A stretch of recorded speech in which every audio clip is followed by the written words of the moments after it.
absolutely lovely. All of the music this morning so far has been wonderful, and I know that what's coming will be equally wonderful. Good morning, everyone. Good morning. Welcome to Everyday Center for Spiritual Living, where we are amazing. We are. And what makes us amazing is what's important to us.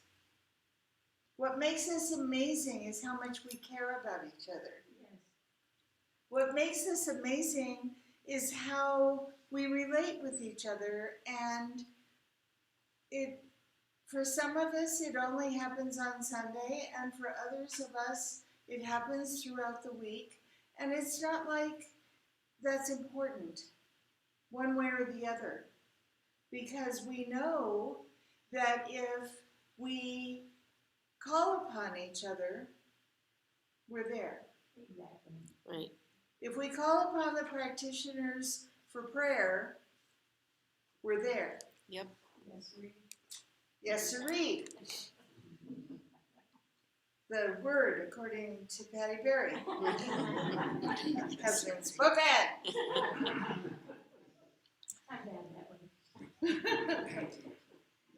So, before I get into my talk today, I'd like for us to just take a moment and remember a dear, dear, dear friend of Stephen's. Richard Johns, for whom the practitioners have been praying for some time, has been in and out of various levels of health. And this past week, he decided that it was time to begin his new adventure.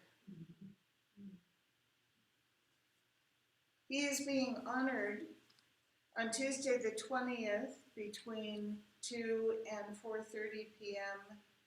in the community room at Encino Villa. At Encino Villa. 1501 Montano Street. 1501 Montano Street. And it's a drop-in open house, and the point is to celebrate his life and to tell stories. Mm. And we are so grateful. The practitioners, God bless you, on the truth. The practitioners are so grateful to have been in support of both Richard and Stephen for these last many months. And even though none of us had the opportunity to know him personally, it is our honor to celebrate his life. Mm.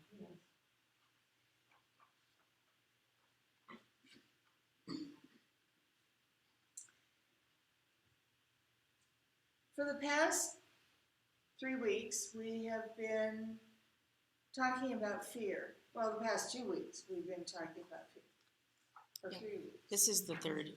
This is the third. That's what I thought. Sometimes my calendar and my idea about the calendar, my vision of the calendar, don't necessarily link up.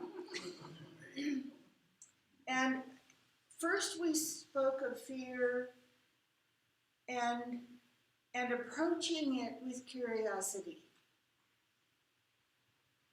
Because the point is to find a new way to relate with this feeling of fear, this idea of fear, the ideas about fear, of relating to all that differently, and see what happens. So all of my titles this month begin with "Hello, fear. I am because I'm introducing myself, right? So the first week, I am curiosity. The second week, I am, Kindness. oh good, somebody remembered. I am kindness. And this week is hello fear, I am trust.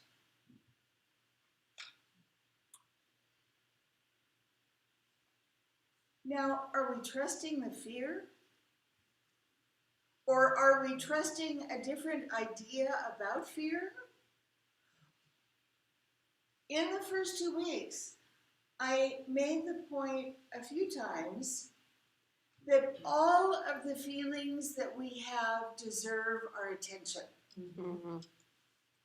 whether we like them or not. And fear is a feeling that we tend not to like Mm-hmm. because it can make us feel unsettled, it can make us feel out of control, it can make us feel a lot of things, or it seems like it can. We have a lot of ideas and a lot of beliefs about fear. And that's part of the point, is that our ideas, our preconceived ideas, and our beliefs about fear may be getting in the way of us actually hearing its message. Mm-hmm. If I say that every single feeling we have has information for us, part of obtaining that information is being willing to hear it.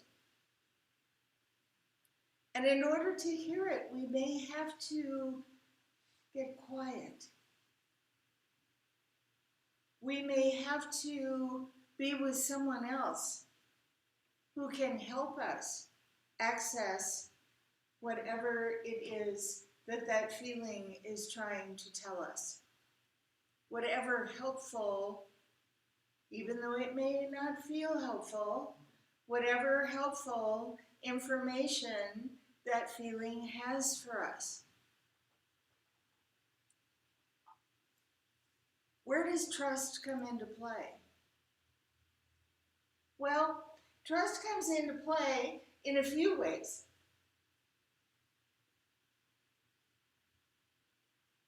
We, in this philosophy, where we practice the principles of the science of mind, we say anyway that we believe,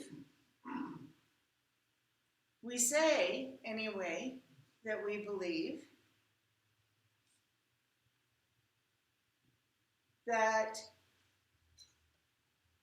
all of the wisdom, all of the strength, all of the clarity, all of the conviction, all of the joy that we desire in any moment is available to us instantaneously because it's right where we are. Yeah. We say that. We do.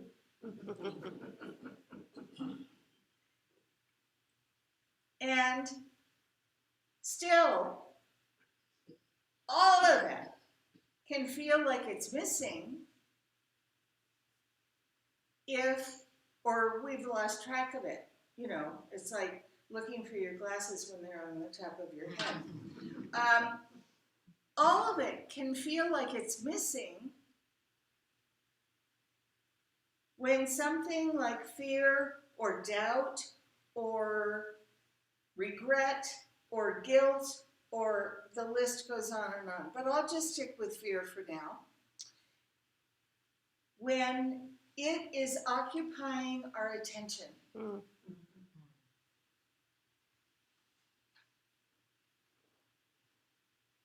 So, what do we believe? What do we trust? Do we trust the feelings and the thoughts that fear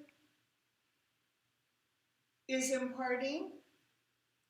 Or do we trust that all of the clarity, all of the certainty, all of the joy, all of the strength, all of the courage, all of the whatever it is that we need that serves us is available instantaneously because it's already here?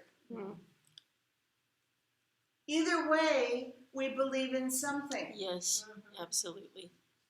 And part of the issues that we may have, I'm not going to say we do have, because some of us may not, that we may have with fear is that fear can get to the point where we are no longer in touch with any of those other things that we say we believe. Mm-hmm. The really cool thing is they didn't go anywhere. We did. In our mind. We took this little trip in our mind, this oh my God trip, because, this could happen and then that could happen and then, oh my God, that could happen. We took the what I call the road of worst scenario, and fear's got the wheel. Yep. Now, this is a long habit. This is an old habit. This is the idea of preparing for the other shoe to fall is an old idea. Old, Old, moldy idea. And I'm not saying it's old because of any particular ages in the room. I'm saying it's old because it has been handed down from generation to generation to generation in some kind of version. Yep. Because if you aren't prepared for the worst case scenario, then what good are you? If you aren't prepared for the other shoe to fall, then how can you even say you're prepared? If you don't have a real job and you want to be in film, explain to me how you know you're going to support yourself. Mm. It comes in lots of versions. Yep. Lots of versions. Now, what's interesting is if we bring curiosity and kindness to it, which it probably has never experienced before, it may be willing to sit down with us and say, well,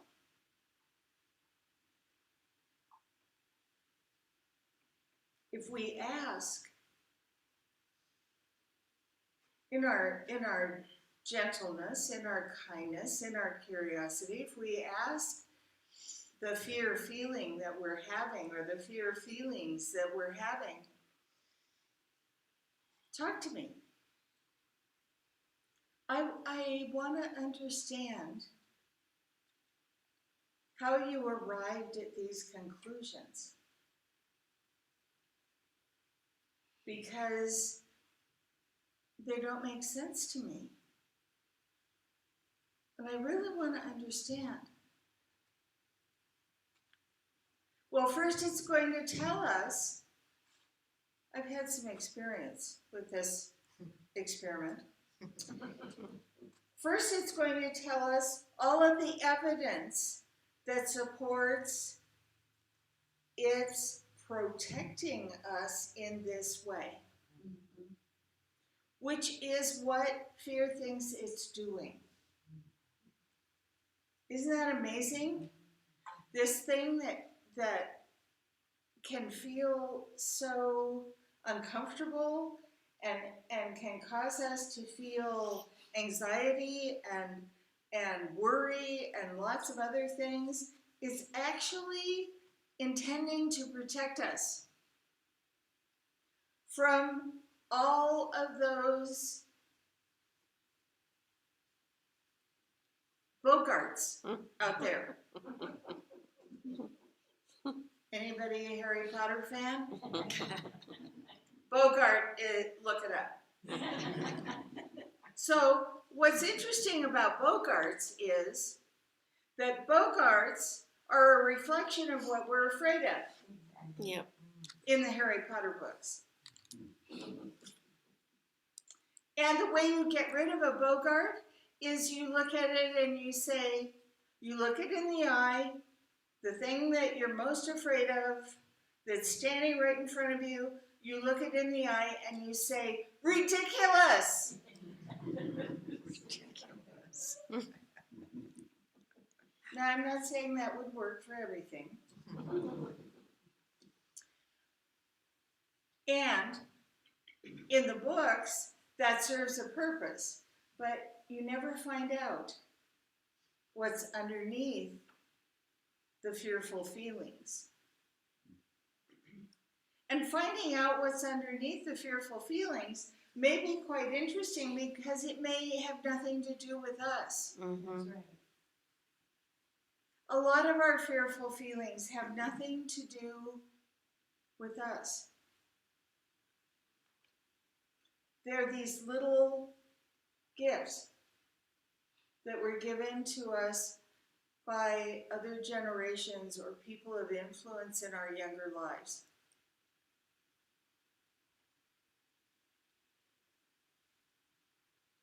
But there may be still, and I would venture to say there always is, a gift.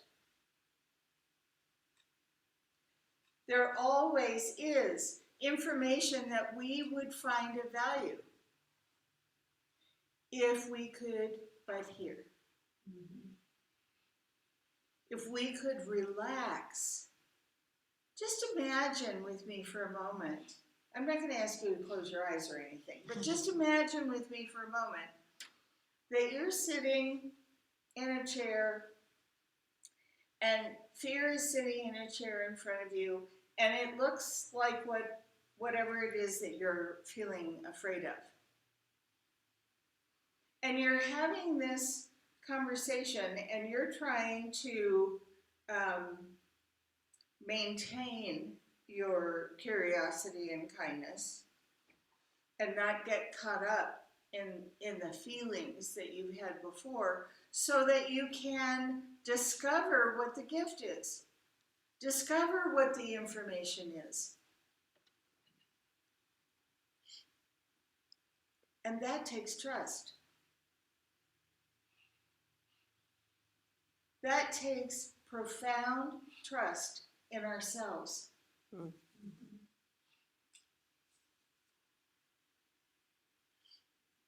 Because we are the ones that we've been waiting for. Mm-hmm.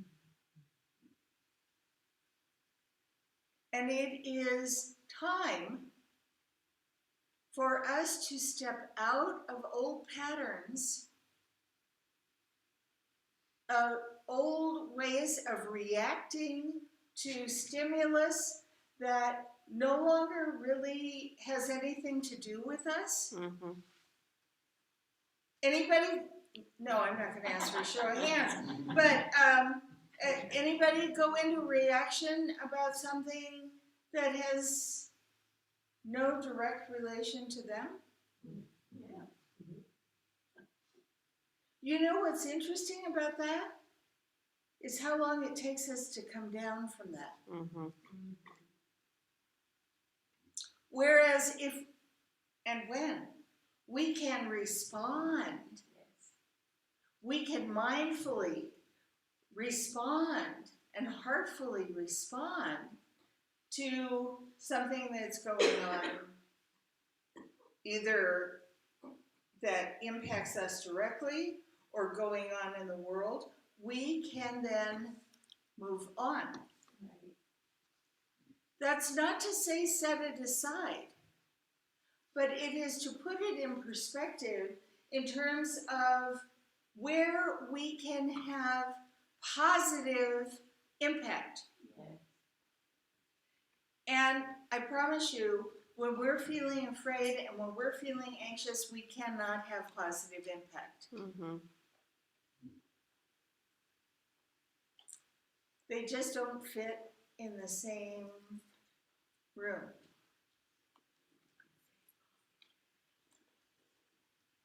So what is it that we trust? Really? Because when we are feeling anxiety come up, when we're feeling afraid, I'll use something that happened during the night or early morning this morning at our house as an example. Early this morning, right? Where you discovered the fire next door. Yeah.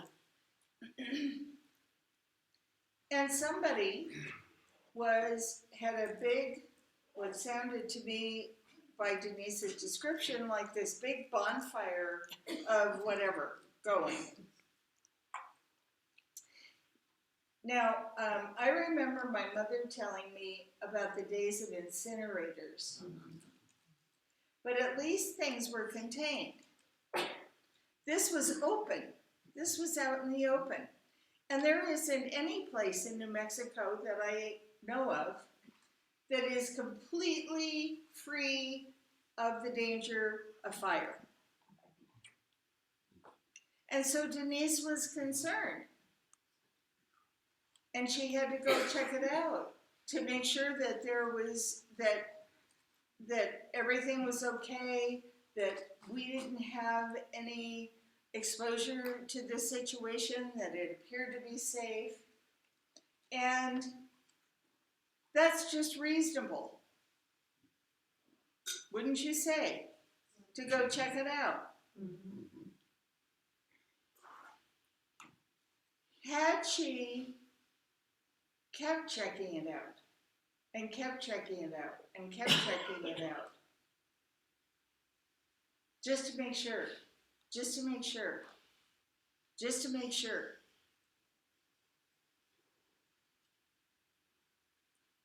Some may say that's reasonable, but once she determined that we were safe and that they were safe, that the situation was safe, the response is, okay, everything's good. I've checked it out and everything's good. The reaction is, I've got to see, I've got to see, I've got to see, I've got to make sure, I've got to make sure, I've got to make sure. And as I said before, it takes us a long time to come down from that. Because that is a trigger for anxiety. Mm-hmm. They're like dancing partners, fear and anxiety.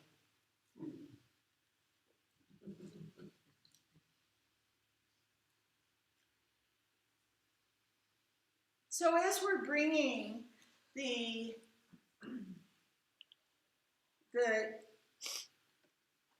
truth of trust to our conversation with fear, in order to change our relationship with it, in order to be able to understand what it is really at its essence that it is trying to show us.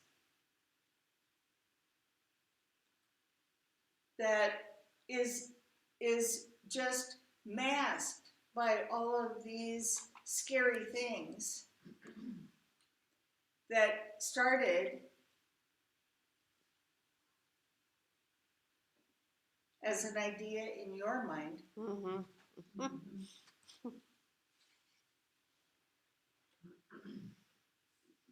Do I need to say it again? No. So we're having this conversation. And we bring to it the trust of what we believe is true. Then it's a level playing field.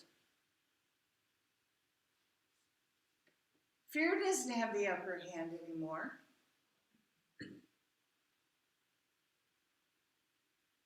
This is an opportunity, like getting to know someone, and I've used this example before in the past couple of weeks, like getting to know someone that you already know, but you'd like to know them differently.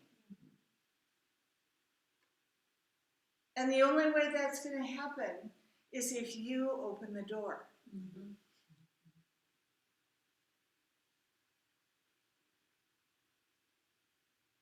And if we're going to open the door, then bringing the trust that we have, the trust that we say we have, the trust that we might feel deeply when we're in this room or when a practitioner is praying with us or whatever the circumstance might be, that we are who we say we are,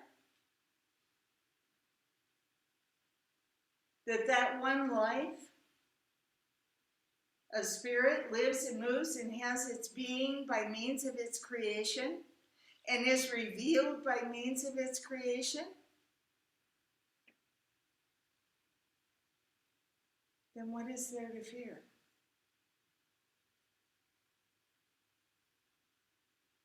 Fear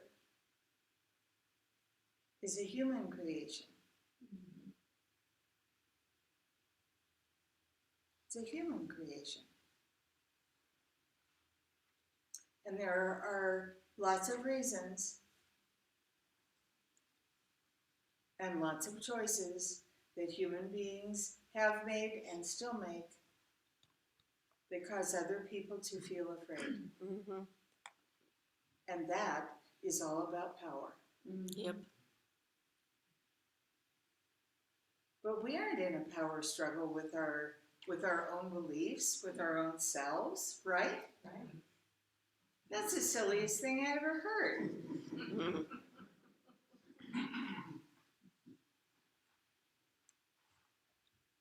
So having had this conversation, and now having clarity about whatever the real message was, the real information was,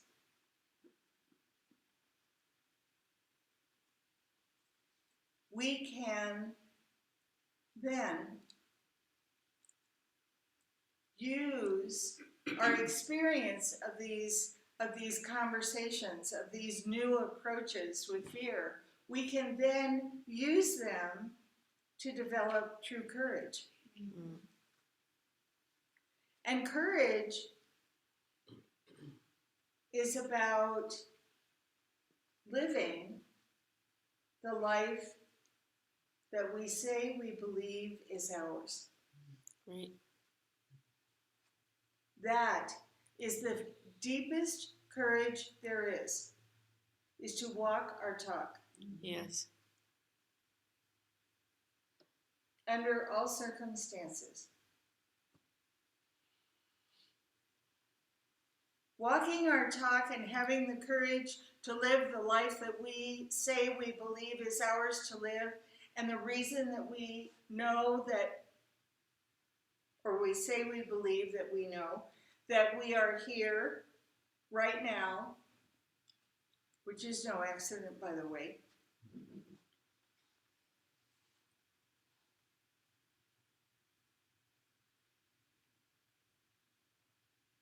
You know, you've heard many times, then all things are possible. All things are possible all the time. Right. All the time. But once we have the courage to live that life, to stand in that life, to speak as that life, to see as that life, to hear as that life, then all things being possible doesn't even cross our mind. Mm. Because we're not looking for miracles. Mm-mm. We're looking for what's ours to do, Right. who it's ours to be.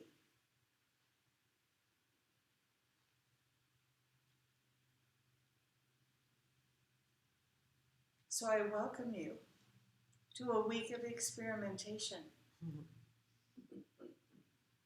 where you may be having some interesting thoughts about fear. And you may just decide to have a conversation out loud, written, who cares? But you may just decide to explore, to bring your curiosity, to bring your kindness. Fear's never been treated with kindness in its life Mm-mm. because it's always treated like the enemy. And to bring your trust as deep as it is right now. Because each of us are in our own perfect place at this exact moment. And so it is. And so it is.